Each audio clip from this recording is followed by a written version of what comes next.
density function associated with that set of random numbers, that set of normally distributed random numbers. Here's the density function, and you can actually see that it's centered on 50. Okay. Maybe I want to put a vertical line in there, maybe down the center, a vertical line, maybe we want to put in down the center. You can't really see the center, you can't really see this symmetry axis, which should be centered on 50. So maybe I want to put a line in there. So what I'll do here is I'm just going to create a line, a new layer, let's say. I'm going to call this ggp3. And what I'm going to say is, well, it's a geom V line, okay? It's a V line, and, well, this takes a particular parameter. The parameter is, where do you want the vertical line positioned? Okay, what should the x-intercept be with respect to the vertical line that we want to position on this graph? So I need to say that. I'm going to say here that x-intercept, so x-intercept is equal to, and in this case I'm just going to say it's equal to 50. Yeah, I could say it's equal to the mean of this particular data set. Okay, but actually maybe that's what I'll do. I know it should be equal to 50. Okay. But 50 should be the mean of the normally distributed data set. So maybe what I'll actually say it's equal to the mean, okay, of n dist random numbers, okay, and that gives us another layer. Okay, I hasn't plotted it because I've actually just stored that in this particular variable here. So maybe what I'll do is I'll plot it again. Yeah, so I'm going to replot. I'm going to replot my first layer with my second layer, and I'm going to now add on my third layer, which is ggp3. Okay, and what that should give us here now is something a little bit different. Actually, there you go. You can actually see the center line has actually been plotted down here. Okay, maybe I want to add in another line. Maybe the line this time is maybe one standard deviation above the mean. Okay, maybe I want a vertical line in there. Where is one standard deviation above the mean, and also where is one standard deviation below the mean? Okay, so maybe what I'll do here is I'll say to create a new layer. This is ggp4.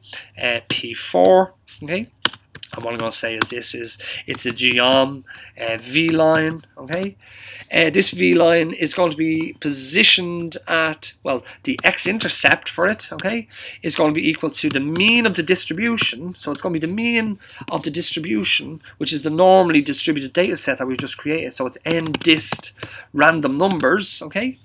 And what I'm going to add on to that, okay, is I'm going to add on a standard deviation. Yeah, one single standard deviation, okay, because the one standard deviation should be one standard deviation above the mean. So it should be at least 50 plus a standard deviation, and that's where we want to put our vertical line, okay. So what I'm going to do in this case is say it should be plus 1 SD. Okay, one standard deviation. Okay, one standard deviation of what? Well, one standard deviation of the mean of our distribution, of the standard deviation of our distribution. So of n dist random numbers. Okay, and I'm going to do that, and that's going to generate that other layer. And then I'll do another layer which is one standard deviation below the mean. So I'll just actually take the next call. I'll just go back up with an up arrow key. I'll call this layer 5.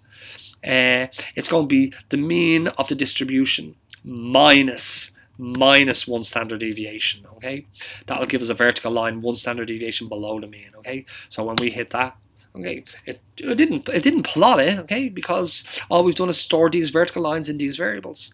But what I'm going to do is I'm going to bring it all together. Okay, I'm going to add in ggp4, which is the vertical line that's one standard deviation above the mean, and I'm going to add in ggp5, which is the vertical line that's one standard deviation below the mean, and I'm going to hit return on that, and you actually see I'm processing up here. Okay, but there we go. That's what it looks like. Okay, that's our demarcation points. The mean is down the center. One standard deviation above the mean is over here, and one standard deviation below the mean is over here. Okay, and you can see actually what we could do is we could put in lines that are 2 standard deviations above the mean or 2 standard deviations below the mean. Okay, by just modifying this formula here. So maybe I'll do GG6. Let's say GG6 this time. Okay, let's say GG6. The 6th layer to go onto my graph is going to be 2 times whatever standard deviation is, and I'll hit return. Okay, let's say GG7 is going to be my 7th layer is going to be minus 2 times whatever my standard deviations is. So it's the mean minus twice it. Yeah.